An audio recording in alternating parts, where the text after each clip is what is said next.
بسم اللہ الرحمن الرحیم۔ السلام علیکم۔ آج کا بھی وائس نوٹ میں نے ایک سوال کے اوپر بنایا ہے۔ اصل میں کچھ دنوں سے مسلسل میرے خیال سے ہر 2 ہفتے کے بعد یہ سوال مختلف الفاظوں کے ذریعے، مفہوم کے ذریعے میرے پاس آ رہا تھا، تو میں نے پھر اس کے اوپر ریسرچ کی اور باقی علماء کرام کی مطالعہ کیا، ان کی رائے دیکھی۔ اس کے بعد پھر میں نے اپنا ایک جواب تیار کیا ہے، وہ میں آپ کے سامنے رکھتا ہوں۔ سوال یہ آ رہا تھا کہ دین اسلام تفریح کے خلاف کیوں ہے؟ دین اسلام تفریح انٹرٹینمنٹ کرنے سے روکتا کیوں ہے؟ اگر روکتا ہے تو کیوں؟ اس قسم کے سوال آ رہے تھے۔ تو میرا جواب یہ ہے سارے علماء کرام کو پڑھنے کے بعد، ان کی رائے سننے کے بعد، کہ اصل میں تفریح انٹرٹینمنٹ بھی یہ ایک انسانی ضرورت میں شامل ہے۔ جس طرح انسان کو آرام کی بھی ضرورت ہے، باقی چیزوں کی بھی ضرورت ہے، تو اسی طرح تفریح کی بھی انسانی ضرورت ہے۔ تو یہ بھی اسلام کا حصہ ہے، اور اسلام قطعی طور پر تفریح کو نہیں روکتا۔ اسلام کسی بھی طریقے سے تفریح کرنے کو، انٹرٹینمنٹ کو نہیں روکتا۔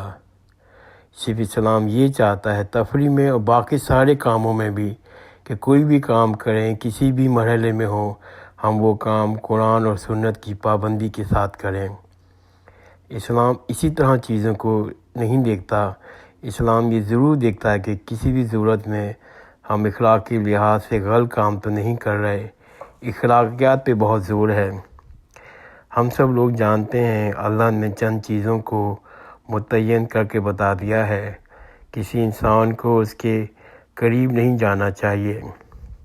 سب لوگوں کو ضرور نوٹ کیا ہوگا کہ ہر جمعے کے خطبے میں امام صاحب ایک آیت ضرور پڑھتے ہیں جس میں بنیادی اخلاقیات بیان کی گئی ہیں، اور یہ آیت سورہ نمل کی آیت نمبر 90 ہے، اور ہر جمعے کے نماز میں یہ آیتیں ہمارے سماعت سے ٹکراتی ہیں، ہمارے کان میں آتی ہیں۔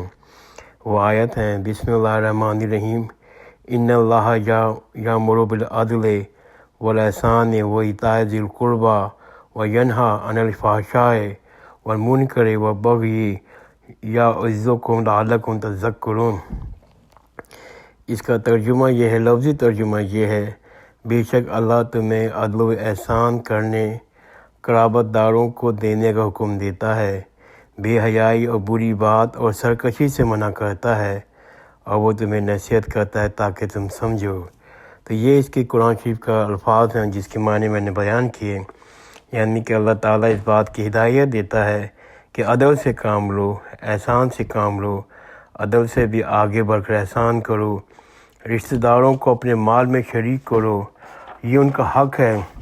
قرآن شریف کے الفاظ ہیں کہ تم پر حکم دیا جاتا ہے کہ رشتہ داروں کو ان کے حق ادا کرو۔ یہ سب تو مثبت اخلاقیات بیان کی گئی ہیں اس قرآن شریف کی آیت میں، سورہ نحل کی آیت نمبر 30 میں۔ اس کے بعد منفی اخلاقیات بھی بیان کی گئی ہیں۔ اس میں بتایا گیا کہ تم کسی کے حق تلفی سے بچو، کسی کا حق نہ مارو۔ لفظ استعمال ہوا ہے بغی، یعنی کہ کسی کے ساتھ ذاتی نہ کرو، کسی کی جان، مال، آبرو کے ساتھ ذاتی نہ کرو۔ اور آخر میں فرمایا گیا ہے کہ الفحشاء معنی کہ ان چیزوں سے بچو جو جنسی معاملات کی افشا کرنے کا ذریعہ بنے، یا جنسی ترغیبات کا ذریعہ بنے، کسی طرح سے جنسی معاملات کو بڑھائیں۔